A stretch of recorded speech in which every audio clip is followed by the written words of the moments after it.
മാധ്യമം പോഡ്കാസ്റ്റ്.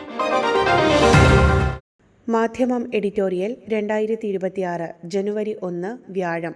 വടകര വില്യാപ്പള്ളി ഏലത്ത് മൂസ എന്ന മധ്യവയസ്കനെ കലുങ്ക് നിർമ്മാണത്തിനായി തീർത്ത കുഴിയിൽ മരിച്ച നിലയിൽ കണ്ടെത്തിയ സംഭവത്തിന്റെ പശ്ചാത്തലത്തിൽ റോഡ് നിർമ്മാണ കമ്പനികൾ വേണ്ടത്ര സുരക്ഷ ഉറപ്പാക്കുന്നില്ല എന്ന് ചൂണ്ടിക്കാട്ടുകയാണ് ഇന്നത്തെ എഡിറ്റോറിയൽ. വികസന കുഴികളിലെ വ്യവസ്ഥാപിത കൊലപാതകങ്ങൾ ആവർത്തിക്കപ്പെടരുത്. കഴിഞ്ഞ ഞായറാഴ്ച വൈകിട്ട് വീട്ടിലേക്കുള്ള സാധനങ്ങൾ വാങ്ങാൻ ഇറങ്ങിയ വടകര വില്യാപ്പള്ളി ഏലത്ത് മൂസ എന്ന മധ്യവയസ്കൻ പിന്നീട് വീട്ടിലേക്ക് മടങ്ങി വന്നില്ല. നാടിൻ്റെ തിരച്ചിലിനൊടുവിൽ രാത്രി വൈകി നിർമ്മാണം പാതിവഴിയിലായ ഒരു കലുങ്കിനോട് ചേർന്നുള്ള വിടവിൽ മരിച്ച നിലയിൽ അദ്ദേഹത്തെ കണ്ടെത്തി. സുരക്ഷാഭിത്തിക്ക് പകരമായി അധികൃതർ അവിടെ വെച്ചിരുന്ന ഫൈബർ ബാരൽ തകർന്ന നിലയിൽ അദ്ദേഹത്തിന് സമീപം തന്നെയുണ്ടായിരുന്നു. ഹൈക്കോടതിയുടെ ഭാഷ്യമനുസരിച്ച് മതിയായ സുരക്ഷാ മുൻകരുതലുകൾ ഇല്ലാത്തതിനാലുണ്ടാകുന്ന ഇത്തരം ദുരന്തങ്ങൾ വെറും അപകടങ്ങളല്ല, മറിച്ച് കൊലപാതകങ്ങളാണ്. എന്നാൽ ഈ സംഭവത്തിൽ ബോധപൂർവമായ നരഹത്യയ്ക്ക് കേസ് രജിസ്റ്റർ ചെയ്യപ്പെടുമോ? സുരക്ഷാ മാനദണ്ഡങ്ങൾ ലംഘിച്ച നിർമ്മാണ കമ്പനിക്കെതിരെയോ കൃത്യവിലോപം കാട്ടിയ ഉദ്യോഗസ്ഥർക്കെതിരെയോ അധികൃതർ നടപടിയെടുക്കുമോ? നിർധനനായ അദ്ദേഹത്തിൻ്റെ കുടുംബത്തിന് മതിയായ നഷ്ടപരിഹാരം ലഭിക്കുമോ? സുരക്ഷാഭിത്തിക്കു പകരം വെച്ച ഒരു ഫൈബർ ബാരലിന് ആ മനുഷ്യൻ്റെ ജീവൻ രക്ഷിക്കാനായില്ല എന്നത് നമ്മുടെ സംവിധാനങ്ങളുടെ വലിയ പരാജയമാണ് വിളിച്ചു പറയുന്നത്. വികസനത്തിൻ്റെ പേരിൽ മരണക്കുഴികൾ ഒരുക്കി പ്രതികളില്ലാത്ത ഇത്തരം വ്യവസ്ഥാപിത കൊലപാതകങ്ങൾ നമ്മുടെ നാട്ടിൽ ആവർത്തിച്ചുകൊണ്ടിരിക്കുന്നു. ഭരണകൂടത്തിൻ്റെയോ പൊതുസമൂഹത്തിൻ്റെയോ മനസ്സാക്ഷിക്ക് തെല്ലും അലോസരങ്ങൾ ഉണ്ടാക്കാതെ അവ മറവികളിൽ അടക്കപ്പെടുന്നു. കേരള ക്രൈം റെക്കോർഡ്സ് ബ്യൂറോയുടെ കണക്കുകൾ ഖബറടക്കിയ ഈ നഗ്നസത്യങ്ങളുടെ വിവരണങ്ങളാണ് വെളിച്ചത്തു വെക്കുന്നത്.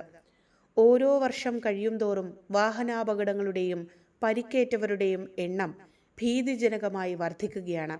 ഇപ്പോൾ അമിതവേഗവും അശ്രദ്ധയും മൂലമുണ്ടാകുന്ന അപകടങ്ങളെപ്പോലെ പേടിപ്പിക്കുകയാണ് റോഡ് പുനരുദ്ധാരണ പ്രവർത്തനങ്ങളിലെ സുരക്ഷാ വീഴ്ചകൾ മൂലം സംഭവിക്കുന്ന മരണങ്ങളും.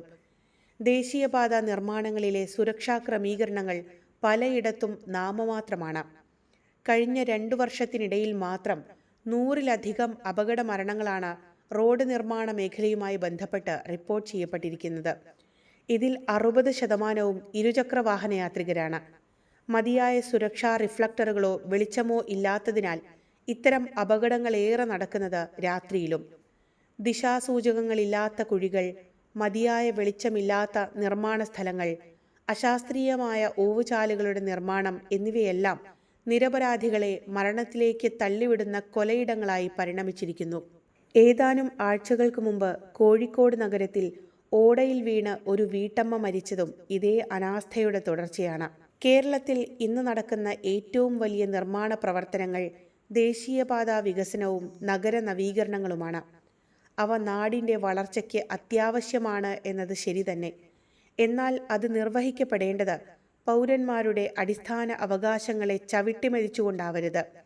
ദേശീയപാത നിർമ്മാണം നടക്കുന്ന പ്രധാന സ്ഥലങ്ങളിലെല്ലാം കൃത്യമായ ബദൽ പാതകൾ ഒരുക്കാതെയും തിരക്കേറിയ സമയങ്ങളിൽ നിർമ്മാണ പ്രവർത്തനങ്ങൾ നിയന്ത്രിക്കാതെയും നടത്തുന്നതിനാൽ മണിക്കൂറുകൾ നീളുന്ന ഗതാഗത കുരുക്കിന് ആരാണ് ഉത്തരവാദി? ഓഫീസുകളിൽ പോകേണ്ടവരും വിദ്യാലയങ്ങളിൽ പോകേണ്ട കുട്ടികളും അതിലുപരി അടിയന്തര ചികിത്സ ആവശ്യമുള്ള രോഗികളും ഈ കുരുക്കിൽ ശ്വാസം മുട്ടുന്നത് അവസാനിപ്പിക്കാൻ എന്തുകൊണ്ട് സർക്കാരിനാവുന്നില്ല? നിർമ്മാണ സ്ഥലങ്ങളിൽ നിന്നുള്ള അമിതമായ പൊടിപടലങ്ങൾ വലിയ ആരോഗ്യ പ്രശ്നങ്ങളാണ് സൃഷ്ടിക്കുന്നത്. റോഡരികിലെ വ്യാപാരികളും താമസക്കാരും ശ്വാസകോശ സംബന്ധമായ അസുഖങ്ങളുടെ പിടിയിലാണ്. നിർമ്മാണം നടക്കുന്ന സമയത്ത് പാലിക്കേണ്ട അടിസ്ഥാന സുരക്ഷാ മാനദണ്ഡങ്ങളൊന്നും പാലിക്കപ്പെടുന്നില്ല. അവ ഉറപ്പുവരുത്തേണ്ടവരാകട്ടെ സേവിക്കുന്നത് നിർമ്മാണ മുതലാളിമാരുടെ താൽപ്പര്യങ്ങളും. ഇതിനു പുറമെയാണ് സർക്കാർ വകുപ്പുകൾ തമ്മിലുള്ള ഏകോപനമില്ലായ്മയും അധികൃതരുടെ ദുശാഠ്യങ്ങളും നിമിത്തം നിർമ്മാണങ്ങളുടെ വൈകലുകൾ.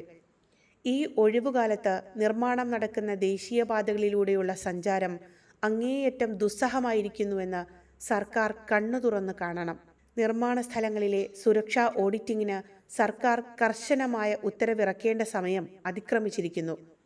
വികസനം മനുഷ്യർക്ക്, വിശേഷിച്ച് സാധാരണക്കാരായ മനുഷ്യരുടെ വളർച്ചയ്ക്കും വികസനത്തിനും വേണ്ടിയാവണം. അല്ലാതെ അവരെ ഇല്ലാതാക്കിക്കൊണ്ടാവരുത്. ഓരോ റോഡ് പണിയും ആസൂത്രണം ചെയ്യപ്പെടുമ്പോൾ സാധാരണക്കാരൻ്റെ സുരക്ഷയ്ക്കായിരിക്കണം മുൻഗണന. വികസനത്തിൻ്റെ വേഗത്തിനൊപ്പം സുരക്ഷയുടെ കരുതൽ കൂടി ഉണ്ടെങ്കിൽ മാത്രമേ യഥാർത്ഥ പുരോഗതി കൈവരിക്കാനാകൂ.